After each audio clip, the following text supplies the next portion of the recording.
Hey everyone, and welcome back to the new tier list update, patch 9.04. This video, we're going to talk about the Mastermind options and the Legion spells. We can already see number one spell is still Greed. Why is it Greed? Because you have Greed, you still have the selection of 10 fighters, which is overall a good thing, right? You can adapt a little bit, you can choose, plus you have this one reroll of 4 fighters. You do get 5 income, which is actually quite important for some early game openers, 5-worker openers that rely on number of income. And usually 5 income is going to be fine in that concern. Second spot are Cartel, Yolo, and Cash Out. And let me explain why they're there and why sometimes it's going to be bad to pick Yolo especially. So we have Cartel and Cash Out. Cartel, I think I mentioned it last time already. You do want this worker advantage after 10 with the current worker chain, right? So for everybody who still isn't quite aware of it, after wave 10 ends, your worker are gonna generate more Mythium, 7% extra each wave, and there's no more double worker. So having a worker advantage starting wave 10 is already a huge benefit for you. With Cartel, you exactly want to do that. You usually want to get this worker advantage over everyone else after wave 10, because then you get your income reduction. In this case, Cartel is going to be good. The important thing about Cartel though is to get this worker advantage, you usually have to send a lot more income in the early game and this way scale better than your opponent, which can be quite hard, especially in very high elo, because your opponents obviously are able to scale themselves while getting a little bit more stamina. Cash Out is somewhat important to note here because it enables you some 6-worker starts. Bone Crusher, for example, Flower can work. There's some 6-worker openers you can do. There's the possibility of an Avenger opener. And all those give you the chance to be quite effective and strong in the early game, but you have to use it. If you are not able to get a strong start with Cash Out, you just lost a lot of income, and this way you are gonna be behind compared to a greedy opener, for example. So Cash Out, you have to go for those greedy openers. Even Avenger in some case is greedy, because if you have something like a Butcher or a Mudman, you pretty much save the first 7 waves, shouldn't be able to dig too much or at all. And this way you can scale on those waves. Why is Yolo in rank 2? Because I did name Yolo one of the worst spells, and I think this is still the case. Yolo is no competitive spell. If you want to really ensure to win, if you want to play competitive games, Yolo is not the way to go for. But if you want to improve yourself, if you want to improve your building, if you want to improve your flexibility, Yolo is the way to go for it. And I feel like, especially at the moment, it is quite good to improve yourself, because there's always a time in the season, which is now happening since the last 3 weeks around, where the overall elo level is getting higher and higher and higher, right? So those that have been gold a month ago are now able to beat the majority of the other golds and are now platinum. So everybody basically is ranking up. The platinum ones are now beating the new platinum ones, so they're diamond.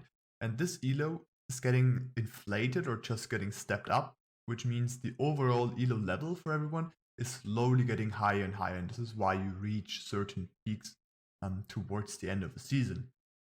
And this time just started where this level is getting higher and higher. I mean, you can see usually the season always was 6 months long, and now we're getting into the last month, if it was 6 months again. So you can see, right, we're heading towards the season ends. The highest elo players are reaching their 3k peaks, which is like what we saw last season. So we have this overall elo level getting higher, and if you want to improve still, if you want to climb the ranks, well, you usually should climb a little bit automatically through this stepping up process, but also if you even want to get further, Yolo can help you by improving your role and your flexibility. This is why I put it in 2 here. I think about the rest is not a lot to say. Castle is just not good in the current meta because of those double workers. Usually games are going to end around 14-15 on average, so you do not really get this much benefit of a castle. Yes, that's just awful as a spell. Chaos is too random for the current meta once again, and then there's redrawn lock-in. I think they're both viable if you like this playstyle, but the others are just straight up better. This is why those mastermind options are ranked as you can see them here. Alright, let's head over to the spell tier list. And actually, there didn't change too much, but once again, I wanted to point out some. First of all, Sacrifice. Still my number one spell. And why is that the case? It is quite simple. Sacrifice gives you 90 gold, which is already the tax allowance amount of gold, while you get it immediately. Already nice. But Sacrifice is super flexible. It enables you hardcore. You can build full for one wave. Let's say you build a banana haven for 12, cover you there. If you don't get to send on 12 and they're likely gonna go 13, you just sell the haven, get something for the same price for 13, boom. You're insane good on 13 now. So it just allows you to fully commit on a certain wave while then being able to shift those 700 gold, say a tier 6 upgrade, into another unit that is good on the wave. If you didn't get a send, or if you just have to move your value. And this is what makes Sacrifice so good. Obviously, Sacrifice is kinda only good like this if you know when they're gonna send, so if you already have some game sense. Otherwise, other spells might give you more gold, for example. If you don't really know when those sends come, Allowance might give you 10 more gold right away. Or obviously you can still use Sacrifice to just sell a unit you don't like anymore. Lizard Army. Well, you do have those worker buffs in the early game, or like the early mid game, 11, 12, 13, and Lizard Army is just gonna get you stronger there because you get 40 Mythium plus the 1, 2, or 3 lizards depending on the wave, and is in my eyes the best offensive spell. Overwork is debatable, but I think Lizard Army is just straight up a little bit better because it doesn't give you the risk of the reduced work as well. And another spell, the Divine Blessing, and I'm pretty sure Divine Blessing might be one of the least used spells, at least in high elo. But I think it is still OP. And why is it OP? I think Divine Blessing is probably the best spell to cover yourself. Like, you get long saved, and then you need to hold this one send. I think Divine Blessing in that sense is even better than Loam, because you get a lot of stats. You get 2400 HP, I think, plus 18% attack speed, so any bigger unit, a Doppelganger, a Phoenix, a Haven, whatever, is going to be a major buff with it.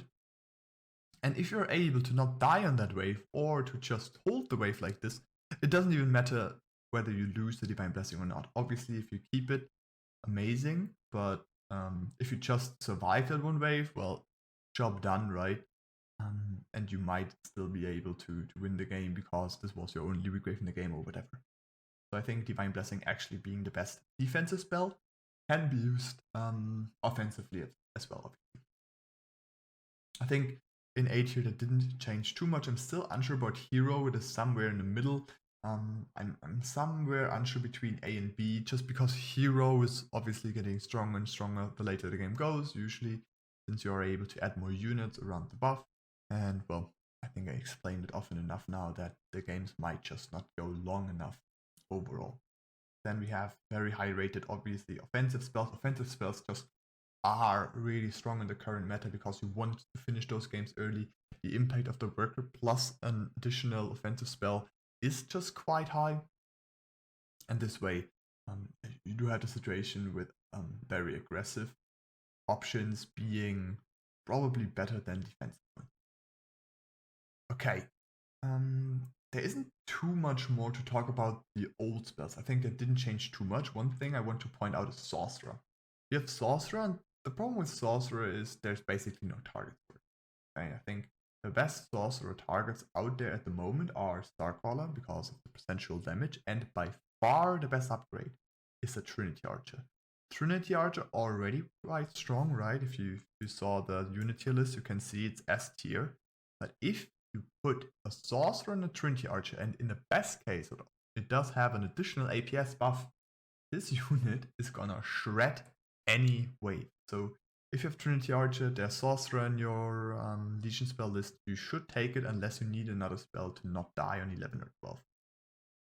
Sorcerer is your best friend with Trinity Archer and is a must pick. Otherwise, well, you do have Starcrawl as a target. I think most other units aren't really worth picking Sorcerer if you have any alternative. And well, last but not least, I want to talk about the new spell, right? You can see it is last spell in the list. It is even last in D tier, and it is there for a reason.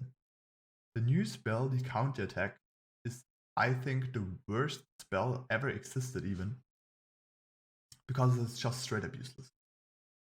Same as the ceiling, it already made 3 changes, but let's talk about the current change. What does it do? It gives you 40 Mythium immediately, like Lizard Army for example, which is a little bit more than half of best attack. Fine. But afterwards, every time you leak, you get 40 additional Mythium.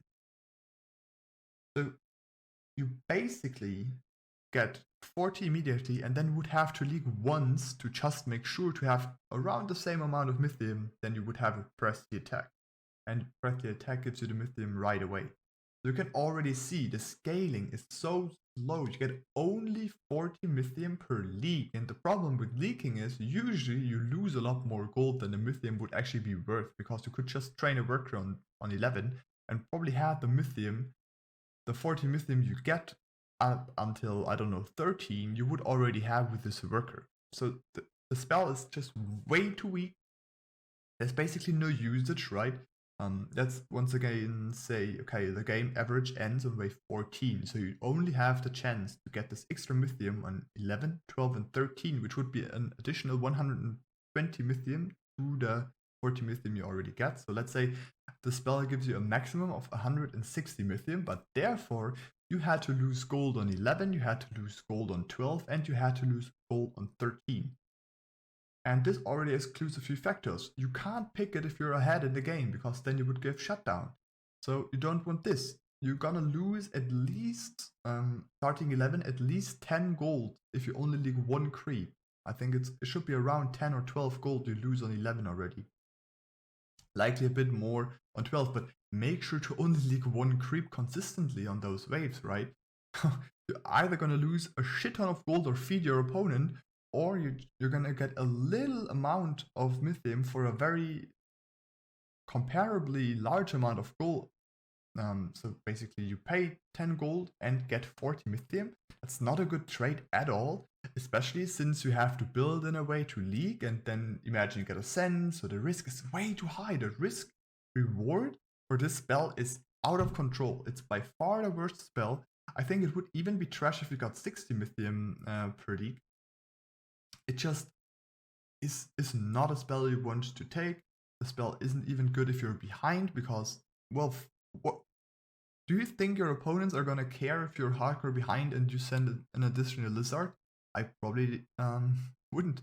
So I think you can see where my concerns are. The spell is just way too weak in the power. It is on top way too weak in the current meta. So this is just a pure, never pick spell. You're gonna be very sad if it's in your game, because then you only have the choice of 2 different spells. One last thing I want to mention, which is not on the tier list, is tax allowance. I don't know how you see it. I would be really interested in your opinion about this, but I realized on the last Nova Cup, which was 1 weekend ago, the tax allowance was picked way too often. I even remember, because me and Aviator, we played in a team, we picked it twice, each once, and then we had the rank 2, the Lucky and Lucy, pick it multiple times as well. Tax allowance is getting picked way too often. So I think we had at least 5 picks of tax allowance, which should be the absolute alternative if there's actually nothing else fitting for you. And therefore it's getting picked way too often, because sometimes the spells are just not fitting enough, or the constellation of spells you get is just too specific to take it. I think I mentioned it pretty good with the example of sorcerer. It's just so specific. You basically have 2 good targets for that spell. And if you don't get those in your role, I think villain can be the same in some roles. Titan, well, Titan is still giving you some sort of value, but sometimes you just don't want it. And so on, right? I think you can understand. Let me know what you think about tax allowance. I am still a fan of giving allowance for free as number 4 spell. You can see it here. I personally rank allowance very, very low as well. It's just comparable to most other spells. It's a lot weaker. I think you should just give 4 spells. One of them is a set allowance, and then the other 3 are more or less random as they are now. I think that's still the best option. I think that should be implemented. Let me know your opinion about this idea and the tax allowance situation. I hope you like the tier list. Let me know your thoughts. Maybe you disagree hard with Counterattack, for example. I would be happy to read about it. Have a good one. Bye bye.